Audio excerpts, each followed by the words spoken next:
Hello students, आप सभी को मेरा प्रणाम। प्रोफेसर की क्लास में आप सभी का स्वागत है। स्टूडेंट्स, आज आपके लिए न्यू मॉडल क्वेश्चन पेपर और उस पेपर का जो पैटर्न है वो पैटर्न क्या पूर्ण रूप से चेंज हुआ है और मॉडल क्वेश्चन पेपर भी क्या पूर्ण रूप से चेंज हो चुका है। मार्क्स तो उतने ही हैं, 80 मार्क्स के क्वेश्चन पेपर, लेकिन क्वेश्चन पेपर का जो पैटर्न है और मॉडल क्वेश्चन पेपर पे आपको दिखाकर समझाऊंगा। और कल के पीरियड में आपको ब्लूप्रिंट के बारे में थोड़ी सी जानकारी दे चुका हूं और आज आपको मॉडल क्वेश्चन पेपर 2025 यानी एनुअल एग्जाम लिखने वाले जितने भी जो सेकेंड पीयूसी के हिंदी स्टूडेंट है, फ्रेशर्स, उन सारे छात्रों के लिए, उन सारे स्टूडेंट के लिए ये जानकारी दे दे रहा हूँ। स्टूडेंट्स, आप इस क्वेश्चन पेपर को अगर देखेंगे तो आपको पता चलता है कि क्वेश्चन पेपर बहुत ही क्या इजी होगा, लेकिन थोड़ा सा क्या पैटर्न क्या चेंज कर चुका है, तो उस पैटर्न को आज समझाऊंगा। स्टूडेंट्स, जो भी मेरे चैनल पर नए हैं सब्सक्राइब कर लीजिए, सपोर्ट करिए। अगर वीडियो अच्छा लगता है तो आप एक लाइक करिए और बेल आइकन की घंटी दबाइए, और जो भी मैं वीडियो बनाऊंगा या अपलोड करूंगा तो फर्स्ट नोटिफिकेशन आपको ही क्या आ जाएगी। तो सब्सक्राइब करना ना भूलिए और वीडियो को क्या अंत तक देखिए। ಸ್ಟೂಡೆಂಟ್ಸ್, ಯಾರೆಲ್ಲ ಹೊಸಬ್ರು ಇದ್ದೀರಾ, ನನ್ನ ವಿಡಿಯೋ ನೋಡ್ತಾ ಇದ್ರೆ ಅಥವಾ ನನ್ನ ಚಾನಲ್ ನೋಡ್ತಾ ಇದ್ರೆ ದಯವಿಟ್ಟು ಸಬ್ಸ್ಕ್ರೈಬ್ ಆಗೋದನ್ನು ಮರಿಬೇಡಿ, ಸಬ್ಸ್ಕ್ರೈಬ್ ಆಗಿ ಬೆಲ್ ಐಕನ್ ಗಂಟೆ ಒತ್ತಿಬಿಡಿ, ಎಲ್ಲ ನೋಟಿಫಿಕೇಷನ್ನು ಫಸ್ಟ್ ನಿಮಗೆ ತಲುಪುತ್ತೆ। ಸ್ಟೂಡೆಂಟ್ಸ್, ಇವಾಗ second P U C Hindi ಸ್ಟೂಡೆಂಟ್ಸಿಗೆ ಮಾಡೆಲ್ ಕ್ವಶನ್ ಪೇಪರ್ ಬಗ್ಗೆ ಸ್ವಲ್ಪ ವಿವರಣೆ ಕೊಡ್ತಾ ಇದ್ದೀನಿ। ಯಾಕಂದರೆ ಈ ಸಾರಿ ಬ್ಲೂ ಪ್ರಿಂಟು ಚೇಂಜ್ ಆಗಿದೆ, ಆಮೇಲೆ ಮಾಡೆಲ್ ಕ್ವಶನ್ ಪೇಪರು ಚೇಂಜ್ ಆಗಿದೆ। ನಿನ್ನೆ ವಿಡಿಯೋದಲ್ಲಿ ಕೂಡ ನಾನು ನಿಮ್ಗೆ ತಿಳಿಸಿದ್ದೀನಿ 3 ಎಕ್ಸಾಮ್ ಕಂಡಕ್ಟ್ ಮಾಡ್ತಾ ಇದೆ ಬೋರ್ಡು। ಸೊ ಹಾಗಾಗಿ 3 ಎಕ್ಸಾಮ್ಗೆ 3 ಬ್ಲೂ ಪ್ರಿಂಟ್ ಸಪ್ರೇಟ್ ಆಗಿದೆ, 3 ಮಾಡೆಲ್ ಕ್ವಶನ್ ಪೇಪರ್ ಸಪ್ರೇಟ್ ಆಗಿದೆ। ಇವತ್ತು ನಾನು ನಿನ್ನೆ ಕೂಡ ಫಸ್ಟ್ ಬ್ಲೂ ಪ್ರಿಂಟ್ ಬಗ್ಗೆ ಹೇಳಿದೆ, ಇವತ್ತು ಕೂಡ ಫಸ್ಟ್ ಮಾಡೆಲ್ ಕ್ವಶನ್ ಪೇಪರ್ ಬಗ್ಗೆ ನಾನು ವಿವರಣೆ ಕೊಡ್ತೇನೆ। ಸೊ ನೀವು ತಿಳ್ಕೊಳ್ಳಿ ಕ್ವಶನ್ ಪೇಪರ್ ಎಲ್ಲ ಹೇಗಿರುತ್ತೆ ಅಂತ, ತುಂಬ ಇಂಟ್ರೆಸ್ಟಿಂಗ್ ಆಗಿದೆ। ಆಮೇಲೆ ಇನ್ಸ್ಟ್ರಕ್ಷನ್ ಕೂಡ ಒಂದು ಡಿಫ್ರೆಂಟ್ ಆಗಿದೆ, ಆ ಇನ್ಸ್ಟ್ರಕ್ಷನ್ ಬಗ್ಗೆ ಕೂಡ ನಾನು ತಿಳಿಸ್ಕೊಡ್ತೀನಿ। ಇವಾಗ ನಾನು ಮಾಡೆಲ್ ಕ್ವಶನ್ ಪೇಪರ್ ತೋರಿಸ್ಬಿಟ್ಟು ನಾನು ಅದ್ರ ಬಗ್ಗೆ ಎಕ್ಸ್ಪ್ಲೇನ್ ಮಾಡಿಕೊಂಡು ಹೋಗ್ತೀನಿ। Students, this model question paper is so important for freshers, actually those who are second PUC Hindi students. For them this information is so important because I show you a new model question paper. Already our board has released 3 types of question paper and 3 types of blueprint. So first, already yesterday I make a video on first blueprint, and today I am making this video on model question paper 1। सो अब आपको दिखाऊंगा और दिखाकर आपको समझाने के लिए प्रयास करूंगा। स्टूडेंट्स, इवागे मॉडल क्वेश्चन पेपर तोरिस्ತೀನಿ, ಆಮೇಲೆ ಆ ಕ್ವೆಶ್ಚನ್ ಪೇಪರ್ ಬಗ್ಗೆ ನಾನು ನಿಮಗೆ ವಿವರಣೆ ಕೊಡ್ತಾ ಹೋಗ್ತೀನಿ। ತುಂಬ ಕೇರ್ ಆಗಿ ಕೇಳಿಸ್ಕೊಳ್ಳಿ, ಯಾಕಂದರೆ ಒಂದು ಇನ್ಸ್ಟ್ರಕ್ಷನ್ ಮಾತ್ರ ತುಂಬ ಇಂಪಾರ್ಟೆಂಟ್ ಇದೆ। ಆ ಇನ್ಸ್ಟ್ರಕ್ಷನ್ ನೀವು ಏನಾದರೂ ಓದಲಿಲ್ಲ ಅಂದರೆ, ಆ ಇನ್ಸ್ಟ್ರಕ್ಷನ್ ಪ್ರಕಾರ ನೀವು ಆನ್ಸರ್ ಬರಲಿಲ್ಲ ಅಂದರೆ ನಿಮ್ಮ ಪೇಪರೇ ವ್ಯಾಲ್ಯೂ ಆಗಲ್ಲ, ನಿಮ್ಮ ಪೇಪರೇ ವ್ಯಾಲ್ಯೂ ಆಗಲ್ಲ। ಆ ಇನ್ಸ್ಟ್ರಕ್ಷನ್ ಏನಿದೆ ಅಂತ ನಾನು क्वेश्चन पेपर तोरिस्बिಟ್ಟು ನಾನು ಹೇಳ್ತೀನಿ। स्टूडेंट्स, एक सूचना बहुत ही क्या इंपॉर्टेंट है, वो सूचना अगर आप लोग नहीं पढ़ेंगे, उस सूचना के अनुसार अगर आप आंसर नहीं लिखेंगे तो आपका पेपर वैल्यू नहीं होगा। Students, carefully first you read instruction. In question paper they have given one different information, different notice, just you read that notice, then you start writing the answer। अगर आप instruction अगर सही ढंग से अगर नहीं पढ़ेंगे तो आपको आपका जो पेपर है वो पेपर का वैल्यू नहीं होगा। तो आइए स्टूडेंट्स, मॉडल क्वेश्चन पेपर आपको दिखाऊंगा और दिखाकर समझाऊंगा। बन्नी स्टूडेंट्स, मॉडल क्वेश्चन पेपर तोरिस्ತೀನಿ। ये स्टूडेंट्स, इदे मॉडल क्वेश्चन पेपर 1। ಮೇಲ್ಗಡೆ ಇದೆ ನೋಡಿ, government of Karnataka school examination and assessment board model question paper 1. ಇದು ಯಾವುದು? Class second year, subject Hindi, subject code 03, time 3 hours. ಆ ಸ್ಟೂಡೆಂಟ್ ಲಾಸ್ಟ್ ಇಯರ್ ಎಲ್ಲ 3 hours 15 minutes ಎಕ್ಸ್ಟ್ರಾ ಕೊಡ್ತಾ ಇದ್ದರು, 15 minutes ಕ್ವಶನ್ ಪೇಪರ್ ಓದಲಿಕ್ಕೆ. ಬಟ್ ಈ ಸಾರಿ ನಿಮಗೆ ಜಸ್ಟ್ 3 hours ಮಾತ್ರ ಟೈಮ್ ಇರುತ್ತೆ. Then academic year 2024-25 maximum marks 80, number of questions 42. ಮಾರ್ಕ್ಸಲ್ಲಿ ಯಾವುದೇ ವ್ಯತ್ಯಾಸ ಇಲ್ಲ. ಆಮೇಲೆ ಕ್ವಶನ್ನು ಎಷ್ಟಿದೆ ಅಂದರೆ 42 ಕ್ವಶನ್ಸ್ ಕೊಟ್ಟಿರ್ತಾರೆ. ಬಟ್ ಇಲ್ಲಿ ನೋಡಿ ಸ್ಟೂಡೆಂಟ್ಸು, ಇದು ತುಂಬ ಇಂಪಾರ್ಟೆಂಟು. ಈ ಸೂಚನೆ ಕೊಟ್ಟಿದ್ದಾರಲ್ಲ, ಈ ಸೂಚನೆಗಳು ನೋಡಿ. इंस्ट्रक्शन ಏನಿದೆ, फर्स्ट इंस्ट्रक्शन ಏನಿದೆ ನೋಡಿ, सभी प्रश्नों के उत्तर हिंदी भाषा तथा देवनागरी लिपि में लिखना आवश्यक है. So this is so common. ಆರು ಪ್ರತಿ ವರ್ಷ ಇದು ಕೊಡ್ತಾ ಇದ್ರು, ಈ ವರ್ಷನೂ ಏನು ಅದೇ ಕೊಟ್ಟಿದ್ದಾರೆ. ದೇವನಾಗರಿ ಲಿಪಿಯಲ್ಲಿ ಬರಿಬೇಕು, ಖಡಿಬೋಲಿ ಅಂತೀವಲ್ಲ ಹಿಂದಿಯಲ್ಲಿ ಬರಿಬೇಕು. ಅದೇ ದೇವನಾಗರಿ ಸ್ಕ್ರಿಪ್ಟ್ ಇದೆ, ಅದರಲ್ಲೇ ಬರೆಯೋದು. ಸೆಕೆಂಡ್ ಒನ್, ಪ್ರಶ್ನೋं की क्रम संख्या लिखना अनिवार्य. ಇದು ಕೂಡ ಕ್ವಶನ್ ನಂಬರ್ ನಾವು ಬರೆಯೋದು, ಅದು ನೆಸೆಸರಿ ಇದೆ, ಬರಲೇಬೇಕು. थर्ड वन, प्रश्न पत्र क ख ग ग इन 4 खंडों में विभाजित है. ಈ ಸಾರಿ ಏನು ಮಾಡಿದ್ದಾರೆ ಅಂದರೆ ಕ್ವಶನ್ ಪೇಪರ್ಗೆ 4 ಪಾರ್ಟ್ಸ್ ಅಲ್ಲಿ ಡಿವೈಡ್ ಮಾಡಿದ್ದಾರೆ, ಕ ಖ ಗ ಗ ಅಂತ. ಅದು ನಾನು ತೋರಿಸ್ತೀನಿ ಇವಾಗ. ದೆನ್ ಫೋರ್ತ್ ಒನ್ ಇದೆ, ಇದು ರಿಪೀಟ್ 3 ಆಗಿದೆ, ಫೋರ್ತ್ ಅಂತ ಬರಬೇಕು. ಫೋರ್ತ್ ಒನ್ ಏನಿದೆ ಅಂದರೆ ಖಂಡ ಅಂದರೆ ಪಾರ್ಟ್ ಕ ಅಂದರೆ ಫಸ್ಟ್ ಪಾರ್ಟಲ್ಲೇ क के प्रश्न संख्या 1 से 16 तक के प्रश्नों का उत्तर जो पहली बार लिखा गया हो उन्हीं उत्तरों का मूल्यांकन किया जाएगा. सो स्टूडेंट्स, ಇದು ತುಂಬ ಇಂಪಾರ್ಟೆಂಟು. ಕ್ವಶನ್ ನಂಬರ್ 1 ಇಂದ 16 ವರೆಗೆ ನಾವು ಸ್ಟಾರ್ಟಿಂಗ್ಗೆ ಆನ್ಸರ್ ಬರೀಬೇಕು. ನಾವು ಏನಾದರೂ 1 to 16 ಕ್ವಶನ್ಸ್ ಆನ್ಸರು ಕೊನೆಯಲ್ಲಿ ಅಥವಾ ಆನ್ಸರ್ ಬುಕ್ಲೆಟ್ ಮಧ್ಯದಲ್ಲಿ ಬರೆದ್ರೆ ನಮ್ಮ ಪೇಪರು ವ್ಯಾಲ್ಯೂ ಮಾಡಲ್ಲಂತೆ ಅವರೇ ಇನ್ಸ್ಟ್ರಕ್ಷನ್ ಕೊಟ್ಟಿದ್ದಾರೆ. ಸೊ ನಾವು ಏನು ಮಾಡಬೇಕು ಅಂದರೆ ಸ್ಟಾರ್ಟಿಂಗಲ್ಲೇ 1 to 16 ಕ್ವಶನ್ ಆನ್ಸರು ಬರೀಲೇಬೇಕು. We should and must write 1 to 16 question answers. ಎಲ್ಲಿ ಅಂದರೆ ಸ್ಟಾರ್ಟಿಂಗಲ್ಲೇ ಬರೀಬೇಕು. ನಾವು ಸ್ಟಾರ್ಟಿಂಗಲ್ಲಿ ಬರೆದ್ರೆ ಮಾತ್ರ ನಮ್ಮ ಕ್ವಶನ್, ನಮ್ಮ ಆನ್ಸರ್ ಪೇಪರ್ ಏನಾಗುತ್ತೆ, ವ್ಯಾಲ್ಯೂ ಮಾಡ್ತಾರೆ, ವ್ಯಾಲ್ಯೂ ಆಗುತ್ತೆ. ಇಲ್ಲಾಂದರೆ ಮಧ್ಯದಲ್ಲಿ ಎಲ್ಲೋ ನಾವು ಬರೆದು ಬಿಟ್ರೆ, ಮಧ್ಯದಲ್ಲೋ ಅಥವಾ ಕೊನೆಯಲ್ಲೋ ಯಾವಾಗಂದ್ರೆ ಅವಾಗ ಬರೆದು ಬಿಟ್ರೆ ಅದು ವ್ಯಾಲ್ಯೂ ಆಗಲ್ಲ. ಸೊ ಹಾಗಾಗಿ V should and must right 1 to 16 answers.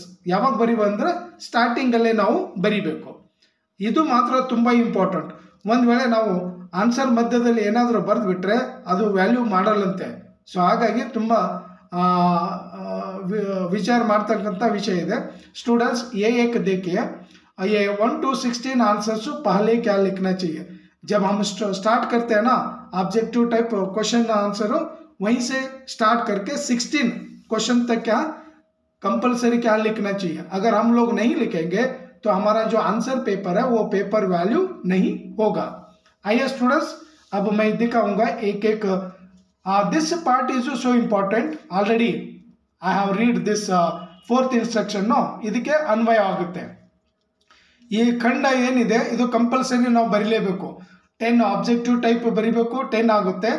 ಆಮೇಲೆ ಫಿಲ್ ಇನ್ ದ ಬ್ಲಾಂಕ್ಸ್ ನಾನು ತೋರಿಸ್ಕೊಂಡು ಹೋಗ್ತೀನಿ students. I show you, just you see this model question paper. Question number 1, निम्नलिखित प्रश्नों के सही विकल्पों को चुनकर लिखिए. यानी MCQ question answer 10 into 1, 10 marks. Sujan की गोदी में सिर रखे किन्हें अकथनीय सुख मिल रहा था? बैलों को. इस नदी में भयंकर बाढ़ आती थी, मूसी नदी में. यह हैदराबाद भारत रत्न विश्वेश्वरैया लेसन में से है. पानी के लिए जापानी भाषा में शब्द है मीजू. ये यात्रा जापान की इस लेसन में से है. दा साहब पात्र मन्नू भंडारी के इस उपन्यास से है महाभोज. यहाँ का एक कहानी यहाँ भी मन्नू भंडारी द्वारा लिखित जो ऑटोबायोग्राफी है या आत्मकथा है उसमें से लिया गया. आंसर महाभोज. देन फिफ्थ वन, बेटी को सुंदर इसलिए दिखना है क्योंकि देखने वालों को आनंद मिले. यस, माखन का भोग ये लगाते हैं श्री कृष्ण. सेवंथ वन, हर बात पर अपने मायके की तारीफ कौन करती है? बेला. मूलराज के मंझले बेटे का नाम करमचंद। सुजान भगत कहानी में प्रेमचंद का उद्देश्य है परिश्रम पर महत्व देना, यानी दान धर्म पर महत्व देना ने ज्यादा कठिन परिश्रम पर महत्व देते हैं कौन? मुंशी प्रेमचंद। फिजी का प्रथम हिंदी उपन्यास है डऊ का पुराण। सो ये 10 के यहाँ आंसर लिखना चाहिए, कंपलसरी हमें लिखना ही चाहिए, शुरुआत में ही लिखना चाहिए। Then you come to question number 11, यानी फिल इन द ब्लैंक्स है ना। 11 क्या देख लीजिए, और ये फिल इन द ब्लैंक्स क्या एक क्वेश्चन है। कोष्टक में दिए गए कारक चिन्हों से रिक्त स्थान भरिए। रेल का डिब्बा सन्नाटे से भरा हुआ है। देसी अफसरों की कुछ स्त्रियां हंस दी। हम कलम से लिखते हैं। आप उस कमरे में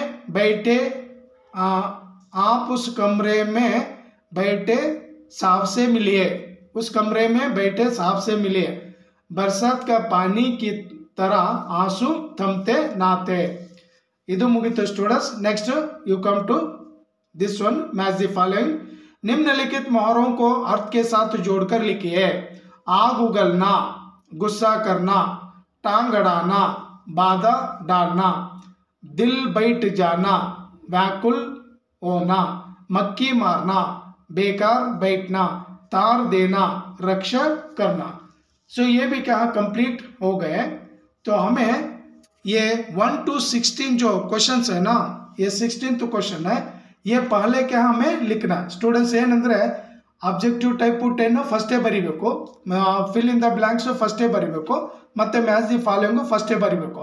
ಆಮೇಲೆ ಈ ಕ್ವೆಶ್ಚನ್ಸ್ ಎಲ್ಲ ಯಾವಾಗ ಅಂದ್ರು ಅವಾಗ, ಅಂದ್ರೆ ಮಧ್ಯದಲ್ಲಿ ಅಥವಾ ಕೊನೆಯಲ್ಲಿ ಬರೆದ್ರು ನಡೆಯುತ್ತೆ. ಸೊ ಬಿಗಿನಿಂಗ್ ಅಲ್ಲೇ ಸ್ಟಾರ್ಟಿಂಗ್ ಅಲ್ಲೇ we write to 1 to 16 question answers. ಅಂದ್ರೆ 10 MCQ ಬರಿಬೇಕು, ಆಮೇಲೆ ಫಿಲ್ ಇನ್ ದ ಬ್ಲಾಂಕ್ಸ್ ಬರಿಬೇಕು, ಆಮೇಲೆ ಇದು ಮ್ಯಾಚ್ ದಿ ಫಾಲೋಯಿಂಗ್ 16 ಆನ್ಸರ್ ಮುಗ್ದು ಹೋಗುತ್ತೆ. ಆಮೇಲೆ ನೀವು ಯಾವ ಆನ್ಸರ್ ಆದರೂ ನೀವು ಬರ್ಕೊಂಡು ಹೋಗಬೇಕು. So this is new instruction. ಇದು ನೆನ್ಪಿಟ್ಕೊಳ್ಬೇಕು ಸ್ಟೂಡೆಂಟ್. 1 to 16 ನಾವು ಕಂಪಲ್ಸರಿ ಸ್ಟಾರ್ಟಿಂಗಲ್ಲೇ ಬರಿಬೇಕು. We start from 1 to 16 answers. We should and must write to these question answers. ಓಕೆನಾ? ಇದು ಫಸ್ಟ್ ಇನ್ಸ್ಟ್ರಕ್ಷನ್. ನೆಕ್ಸ್ಟ್ ಇವಾಗ ಕ್ವಶನ್ ಬಂದ್ಬಿಡುತ್ತೆ. ಇವಾಗ ಯಾವ ಥರ ಕ್ವಶನ್ ಕೊಟ್ಟಿದ್ದಾರೆ, just I show you only model question paper. You only see ಯಾವ ಕ್ವಶನ್ ಕೊಟ್ಟಿದ್ದಾರೆ. just you see they have given questions. Mysore राज्य के विकास में विश्वेश्वरैया के योगदान के बारे में लिखिए. धर्म पालन के मार्ग में क्या क्या अड़चन आते हैं. सुजान भगत को सबसे अधिक क्रोध बुलाकी पर क्यों आता है. गंगा मैया का कुर्सी से क्या अभिप्राय है. निम्नलिखित में से किन्हीं दो का ससंदर्भ स्पष्टीकरण कीजिए. कर्तव्य करना न्याय पर निर्भर है. यहाँ तो डेंटिस्ट मक्खी मारते रहेंगे पर ऐसा कभी नहीं हुआ था. यहाँ लड़की मुझे कहीं मुंह दिखाने लायक नहीं रखेगी. देन निम्नलिखित प्रश्नों में से किसी एक का उत्तर लिखे. श्री कृष्ण के रूप सौंदर्य का वर्णन कीजिए. वन आंसर लिखना है 3 मार्क्स के लिए. रहीम जी ने मनुष्य की प्रतिष्ठा के संबंध में क्या कहा है. और यहाँ पर एक प्रश्न दिया. निम्नलिखित प्रश्नों में से किसी एक का उत्तर लिखिए. ये यहाँ पर भी क्या एक ही लिखना, यहाँ पर भी एक ही लिखना. ಮಾರ್ಕ್ಸ್ ಸ್ಟೂಡೆಂಟು ಪೂರ್ಣ ರೂಪ ಸೇ ಚೇಂಜ್ ಹುआ. ಮಾರ್ಕ್ಸ್ ಎಲ್ಲ ತುಂಬ ಚೇಂಜ್ ಮಾಡಿದ್ದಾರೆ. ಒಂದ್ಸಾರಿ ನೀವು ನೋಡ್ಕೊಳ್ಳಿ ಮಾಡಲ್ ಕ್ವಶನ್ ಪೇಪರ್. ಆಮೇಲೆ ಸಂದರ್ಭ, ಇದು ಪೋಯಮ್ ಮೇಲೆ ಯಾವ ಪೋಯಮ್ ಮೇಲೆ ಕೊಟ್ಟಿದ್ದಾರೆ ಅಂತ ನಾನು ಅವಾಗ ಹೇಳಿದ್ದೀನಿ. ಇವಾಗ ನಾನು ಮಾರ್ಕ್ಸ್ ಕೂಡ ತೋರಿಸ್ತಾ ಇದ್ದೀನಿ, ಅದು ಮಾರ್ಕ್ಸ್ ಕೂಡ ನೀವು ನೋಡ್ಕೊಂಡು ಹೋಗಿ. Fill in the blanks 5 marks ಇದೆ. ಮ್ಯಾಚ್ ದಿ ಫಾಲೋಯಿಂಗು 5 ಮಾರ್ಕ್ಸ್ ಇದೆ. ಅಂದರೆ ನಿಮಗೆ ಸ್ಟಾರ್ಟಿಂಗಲ್ಲೇ 20 ಮಾರ್ಕ್ಸ್ ಬರೀಬೇಕು. ಯಾ ಸ್ಟೂಡೆಂಟ್ಸ್, ನಾನು ಟರ್ನ್ ಮಾಡ್ತಾ ಇದ್ದೀನಿ ಪೇಪರು. ದೆನ್ ಇಲ್ಲಿ ಕೂಡ ಈ ಸಂದರ್ಭ ಯಾವ ಪೋಯಮ್ ಮೇಲೆ ಕೊಟ್ಟಿದ್ದಾರಂತ ನೋಡ್ಕೊಳ್ಳಿ. ಈ ವೃಕ್ಷ ಕಿ ಹತ್ಯೆ, ಆಮೇಲೆ ಅದು ಭಾರತ್ ಕಿ ಧರ್ತಿ, ಆಮೇಲೆ ಸೂಕಿ ಡಾಲಿ, ಅದ್ರ ಮೇಲೆ 2 ಕ್ವಶನ್ ಕೇಳ್ತಾನೆ, 1 ಆನ್ಸರ್ ಬರೀಬೇಕು. ಅದು 1 ಆನ್ಸರ್ ಬರೆದ್ರೆ ನಮಗೆ 5 ಮಾರ್ಕ್ಸ್. ಆಮೇಲೆ ಪ್ರತಿ ಶೋಧ ಮೇಲೆ 2 ಕೇಳ್ತಾನೆ, 1 ಆನ್ಸರ್ ಬರೆದ್ರೆ 4 ಮಾರ್ಕ್ಸ್. ಯಾವುದೋ ಒಂದು ಚೂಸ್ ಮಾಡ್ಕೊಂಡು ಬರೀಬೇಕು. ನೆಕ್ಸ್ಟ್ ಆ ವಾಕ್ಯ ಶುದ್ಧ ಕೀಜೆ ಸೆಂಟೆನ್ಸ್ ಕರೆಕ್ಷನು. ಅದಕ್ಕೆ ಎಷ್ಟಂದರೆ 3 ಸೆಂಟೆನ್ಸ್ ಕೊಟ್ಟಿರ್ತಾನೆ, ನಾವು 3 ಕರೆಕ್ಟು ಮಾಡಬೇಕು.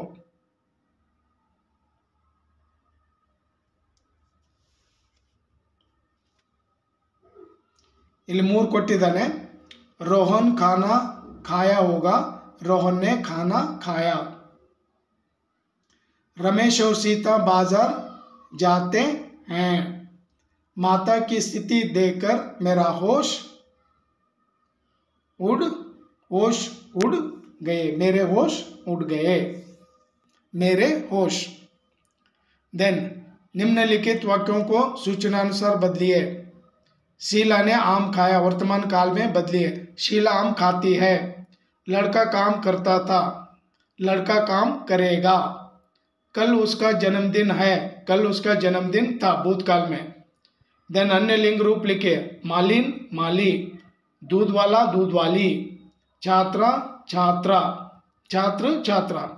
अनेक शब्दों के लिए एक शब्द जो छिपाया जा सके. गोपनीय, जानने की इच्छा रखने वाला. जिज्ञासु, अवसर के अनुसार बदल जाने वाला. अवसरवादी. ಪ್ರತ್ಯಯ ಎ ಬಿ ಇದು ಲಾಸ್ಟ್ ಇಯರ್ ಇದ್ದಿಲ್ಲ ಸ್ಟೂಡೆಂಟು. ಸಫಿಕ್ಸು ಮತ್ತು ಪ್ರಿಫಿಕ್ಸು ಉಪಸರ್ಗ ಅವ್ರ ಪ್ರತ್ಯಯ ತೆಗೆದಾಕಿದ್ರು. ಈ ವರ್ಷ ಮತ್ತೆ ಆ್ಯಡ್ ಮಾಡಿದ್ದಾರೆ 2 ಮಾರ್ಕ್ಸ್ ಸಲುವಾಗಿ. ಇದು ಮಾನ್ ಅಂದರೆ ಅಪಮಾನ್ ಬರಿಬೇಕು, ಇಲ್ಲಾಂದರೆ ಅಭಿಮಾನ್ ಬರಿಬೇಕು. ಪುತ್ರನೇ ಸುಪುತ್ರ ಆದರೂ ಬರಿಬೇಕು, ಇಲ್ಲಾಂದ್ರೆ ಕುಪುತ್ರ ಆದರೂ ಬರಿಬೇಕು. ಕುಪುತ್ರ ಅಂದರೆ ಬ್ಯಾಡ್ ಸನ್ ಅಂತ.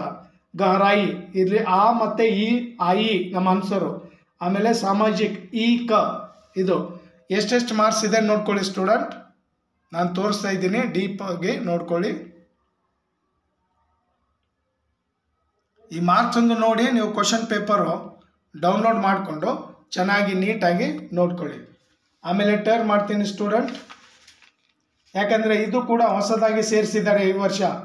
ಸಫಿಕ್ಸು ಮತ್ತು ಪ್ರಿಫಿಕ್ಸು ಉಪಸರ್ಗ ಅವ್ರ ಪ್ರತ್ಯಯ ಲಾಸ್ಟ್ ಇಯರು ತೆಗೆದಾಕಿದ್ರು, ಈ ಸಾರಿ ಮತ್ತೆ ಆ್ಯಡ್ ಮಾಡಿದ್ದಾರೆ. ಸೊ ಹಾಗಾಗಿ ಚೆನ್ನಾಗಿ ನೋಡ್ಕೊಳ್ಳಿ ಎಲ್ಲ. ಪೇಪರು ಟರ್ನ್ ಮಾಡ್ತಾ ಇದ್ದೀನಿ ಸ್ಟೂಡೆಂಟ್. ಆಮೇಲೆ ಇವಾಗ ಪ್ಯಾಸೇಜು. ಮುಂಚೆ ಲಾಸ್ಟ್ ಇಯರ್ ಪ್ಯಾಸೇಜಿಗೆ 5 ಮಾರ್ಕ್ಸ್ ಇತ್ತು, ಈ ವರ್ಷ 4 मार्क्स ಇದೆ, 4 मार्क्स. पैसेज के लिए लास्ट ईयर गत वर्ष का 5 मार्क्स रखे थे. अब की बार इस साल का मार्च में जो आप एग्ज़ाम लिखेंगे 2025 में, तो आपको पैसेज के लिए कितने मार्क्स मिलेंगे? 4 क्वेश्चन देंगे, 4 मार्क्स. लेटर राइटिंग के लिए भी 4 मार्क्स. लास्ट ईयर ಎಲ್ಲ 5 ಮಾರ್ಕ್ಸ್ ಇತ್ತು ಸ್ಟೂಡೆಂಟ್, ಇವಾಗ 4 ಮಾರ್ಕ್ಸ್ ಇದೆ. ಆಮೇಲೆ ಟ್ರಾನ್ಸ್ಲೇಷನ್ಗೆ ಲಾಸ್ಟ್ ಇಯರ್ ಎಲ್ಲ 5 ಮಾರ್ಕ್ಸ್ ಇತ್ತು, ಅಂದರೆ 5 ಸೆಂಟೆನ್ಸ್ ಕೊಡ್ತಾಯಿದ್ರು. ಈ ವರ್ಷ ಏನು ಮಾಡ್ತಾರೆ ಅಂದರೆ 3 ಕೊಡ್ತಾನೆ, 3 ಮಾರ್ಕ್ಸ್ ಸಲುವಾಗಿ. ಸ್ವಲ್ಪ ಮಾರ್ಕ್ಸ್ ಎಲ್ಲ ಚೇಂಜ್ ಆಗಿದೆ ಸ್ಟೂಡೆಂಟ್. ಸೊ ಒಂದು ಸಾರಿ ನೀವು ಈ ಕ್ವಶನ್ ಪೇಪರನ್ನು ನೀಟಾಗಿ ನೋಡಿಕೊಂಡು ಮಾರ್ಕ್ಸ್ ಎಲ್ಲ ಹೇಗಿದೆ ಅಂತ ನೀವು ನೀಟಾಗಿ ನೋಡಿಕೊಂಡ್ರೆ ನಿಮಗೆ ಬರೀಲಿಕ್ಕೆ ತುಂಬ ಈಸಿ ಆಗುತ್ತೆ ಸ್ಟೂಡೆಂಟ್ಸ್. ತುಂಬ ಚೆನ್ನಾಗಿ ನೋಡ್ಕೊಂಡ್ಬಿಡಿ, ಓಕೆನಾ. ಸೊ ಇನ್ನೊಂದು ಸಾರಿ ಮತ್ತೆ ನಾನು ಡೀಪಾಗಿ ಒಂದು ಸಾರಿ ನಿಮಗೆ ಈ ಪೇಪರನ್ನು ತೋರಿಸ್ತೀನಿ. 1 ಮಿನಿಟಲ್ಲಿ ಆಗುತ್ತೆ ಟೈಮು. ಇನ್ಸ್ಟ್ರಕ್ಷನ್ ಮಾತ್ರ ಕರೆಕ್ಟಾಗಿ ನೀವು ನೋಡ್ಕೊಂಡ್ಬಿಡಿ. ಈ ಥರ ನಾನು ಸುಮ್ಮನೆ ಒಂದು ಸಾರಿ ಕ್ವಶನ್ ಪೇಪರ್ ತೋರಿಸ್ಕೊಂಡು ಹೋಗ್ತೀನಿ. ಆ ಸ್ಟೂಡೆಂಟ್, ಯಾಕಂದರೆ ನನ್ನ ಹತ್ರ ಮಾಡ್ರನ್ ಫೆಸಿಲಿಟಿ ಏನೂ ಇಲ್ಲ, ಜಸ್ಟ್ ಮೊಬೈಲಲ್ಲೇ ವಿಡಿಯೋ ಮಾಡಿ ಮೊಬೈಲಲ್ಲೇ ಎಲ್ಲ ಎಡಿಟ್ ಎಲ್ಲ ಮಾಡಿಬಿಟ್ಟು ನಾನು ಅಪ್ಲೋಡ್ ಮಾಡ್ತೀನಿ. ಸೊ ಅದರ ಸಲುವಾಗಿ ನೀವು ನನಗೆ ಸಪೋರ್ಟ್ ಮಾಡಿ, ಸಹಕರಿಸಿ. ತುಂಬ ಒಳ್ಳೊಳ್ಳೆ ಕಂಟೆಂಟ್ ಮಾಡ್ತೀನಿ, ಕಂಟೆಂಟ್ ಮೇಲೆ ವಿಡಿಯೋ ಮಾಡಿ ನಿಮ್ಮ ತನಕ तलपिसो कार्य ಮಾಡ್ತೀನಿ. सो आप देख लीजिए क्वेश्चन पेपर, आपको दिखा रहा हूँ और मार्क्स भी आप लोग देख लीजिए स्टूडेंट. मार्क्स ಎಲ್ಲ ನೋಡ್ಕೊಳ್ಳಿ ನೀಟಾಗಿ. ಸ್ವಲ್ಪ ಟೈಮ್ ಆದರೂ ಪರವಾಗಿಲ್ಲ ಸ್ಟೂಡೆಂಟ್, ವಿಡಿಯೋ ತುಂಬ ಲಾಂಗ್ ಆಗ್ತದೆ, ದೊಡ್ಡದಾಗ್ತದೆ, ಪರವಾಗಿಲ್ಲ, ಆದರೂ ಸ್ವಲ್ಪ ಚೆನ್ನಾಗಿ ನೋಡ್ಕೊಳ್ಳಿ. ಮೇರೆ ಹೋಶ್ ಉಡ್ ಗಯೆ ಅಂತ ಅದು ಆನ್ಸರ್ ಮಾಡ್ಕೊಳ್ಳಿ.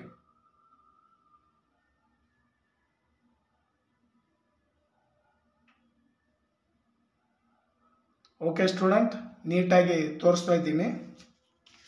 ಆಮೇಲೆ ಲಾಸ್ಟ್ ಪೇಜ್ ಒಂದಿದೆ. ಏನು ಲಾಂಗ್ ವಿಡಿಯೋ ಮಾಡೋ ಸಲುವಾಗಿ ಈಗ ಮಾಡ್ತಾನಂತ ಅಂದ್ಕೊಳ್ಬೇಡಿ, ಯಾಕಂದರೆ ನಿಮ್ಮ ಸಲುವಾಗಿ ನಿಮ್ಗೆ ಯೂಸ್ ಆಗಲಿ ಅಂತ ನಾನು ಮಾಡ್ತಾ ಇದ್ದೀನಿ. ಎಸ್ ಸ್ಟೂಡೆಂಟ್ಸ್, ಈ ವಿಡಿಯೋ ಇಲ್ಲಿಗೆ ಮುಗಿಸ್ತೀನಿ.